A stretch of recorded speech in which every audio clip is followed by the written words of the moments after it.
So ngayon nga pag-uusapan natin ang muntik ng makapatay kay Kaoru Hanayama sa Baki series. Hindi naman lingid sa kaalaman natin na may kalakasan nga din itong si Hanayama in terms sa physical na lakas. Pero syempre kung bago ka lang na nanonood sa video na to, baka naman huwag mo na din kalimutan i-like ang video na ito.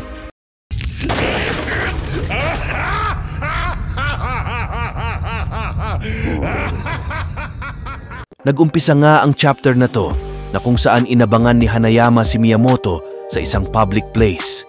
Dahil alam ni Hanayama na dadaan si Miyamoto sa lugar na yon, nang naglalakad na nga si Miyamoto sa Shibuya, pinagtitinginan nga ito ng mga tao.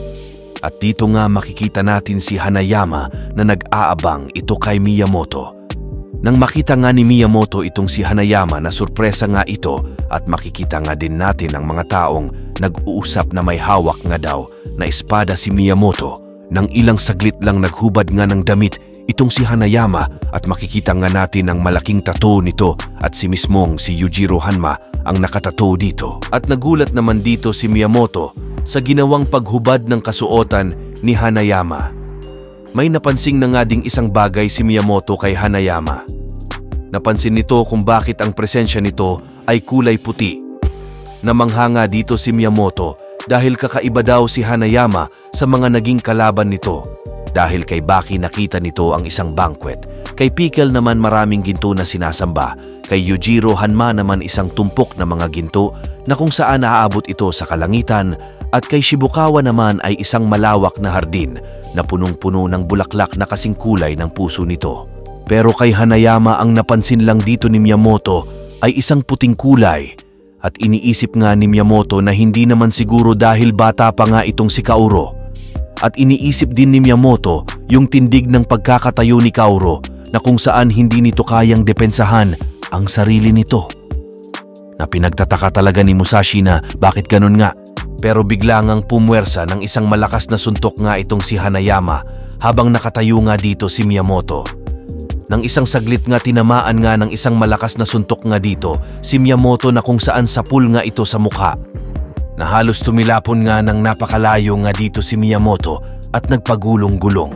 Habang nakadapa nga si Miyamoto, halos magsigawan nga ang mga taong nanunood na tapos na daw ang laban. At makikita nga din natin na lumapit nga si Kaoru kay Miyamoto. Habang nakahiga nga ito, dinakot ni Kaoru si Miyamoto.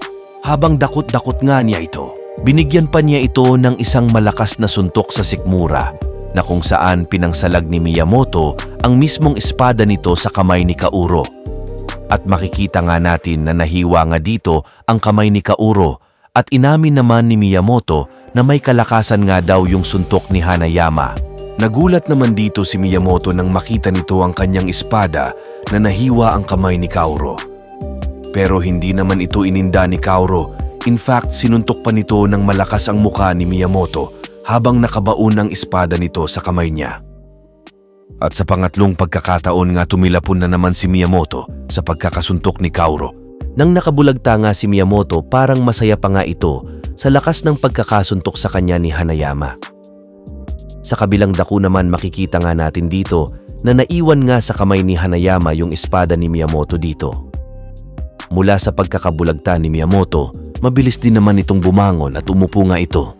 Pero sinabi nga ni Miyamoto na sandali lang daw muna at bago daw siya atakihin, nagtanong si Miyamoto dito na kung sino nga daw itong si Kaoru Hanayama. Wala kasing idea si Miyamoto kay Kaoru Hanayama since nasa lubong lang naman niya ito sa public place. At ipinakilala nga ni Hanayama yung kanyang sarili kay Miyamoto at sinabi nga din ni Hanayama gusto nga nito na talunin si Miyamoto on their own hand. At nagsalita naman dito si Miyamoto na nagkakamali ka ng inaakala. At sinabi nga ni Miyamoto dito na hindi nga daw siya matatalo ni Hanayama kung mabagal nga daw ang mga pinapakita nito sa kanya. Pero patuloy pa rin umatake si Kaoru kay Hanayama na kung saan sinalaglang ito ng espada ni Miyamoto. Na halos mahiwa na sa kalahati ang kamay ni Kaoru sa lakas ng pagkakasuntok nito sa espada. Pero hindi naman nagpatalo si Miyamoto rito at ginamit nga nito ang isa pa nitong espada na kung saan tinamaan sa likuran si Kaoru. At ikinagulat nga ito ng mga nanonood na nahiwa nga si Kaoru sa likuran nito. Nagulat naman si Miyamoto dito dahil napakakunat nga ni Hanayama. Nang ilang saglit lang tinanggal ni Kaoru ang espada na nakabaon sa kamay nito at hinagis nga ito pabalik kay Miyamoto. Pero nasalo naman ito kaagad ni Miyamoto. At mabilis naman kaagad umatake si Kaoru ng isang malakas na uppercut. Pero nagsalita naman dito si Miyamoto na this time hinding-hindi na daw ito magpapatama at mabilis naman na iwasan ni Miyamoto ang suntok ni Kaoru dito na kung saan nga nagbitaw din si Miyamoto ng sunod-sunod na pag-atake at tumama nga ito sa likod ni Kaoru. At dito nga makikita nga natin na halos bumulwak ang mga dugo ni Kaoru sa mga tinamong pag-atake ni Miyamoto sa kanya. Pero humarap lang dito si Kaoru at hinamon nga nito ng pigaan ng kamay. Nang nagpalakasan na nga silang dalawa, sinabi ni Miyamoto na malakas nga daw ang gripping power ni Kaoru at talento nga daw ito ni Kaoru. Nang ilang saglit nga, hinawakan ni Kaoru ang muka ni Miyamoto dito. Na kung saan nga hawak ni Kaoru ang isang kamay ni Miyamoto at the same time pati ang muka nito. Hindi pa nakontento si Kaoru at binulagta nga nito si Miyamoto sa kalsada. At makikita nga natin na parang si Hanayama na ang ahead sa laban nilang dalawa. Pero Musashi Miyamoto ang kalaban mo, Kaoru. Nang ilang saglit nga ginamit ni Miyamoto ang espada nito sa tagiliran ni Kaoru na kung saan nga nakaalis si Miyamoto sa ilalim nito. At dito nga ininda ni Kaoru ang paghiwa ni Miyamoto sa tiyan niya. Sinabi nga din ni Miyamoto na nakakatayo ka pa sa lagay mong yan. At dito nga humingi ng isang tela si Miyamoto para tumigil ang pagdurugo ng hiwa nito sa tiyan. Nang walang ilang saglit nga dumating nga dito si Baki Hanma na may daladalang alak na para nga daw mas sumikip nga daw ang pagkakatali ng tela sa bewang nito. At binugahan nga ni Baki Hanma si Kaoru at sinabi nga dito ni Miyamoto na hanggang kailangan nga daw ang paglalandian nilang dalawa. At sinabi nga dito ni Miyamoto ang susunod niyang pag-atake ay maaring ikamatay ni Kaoru.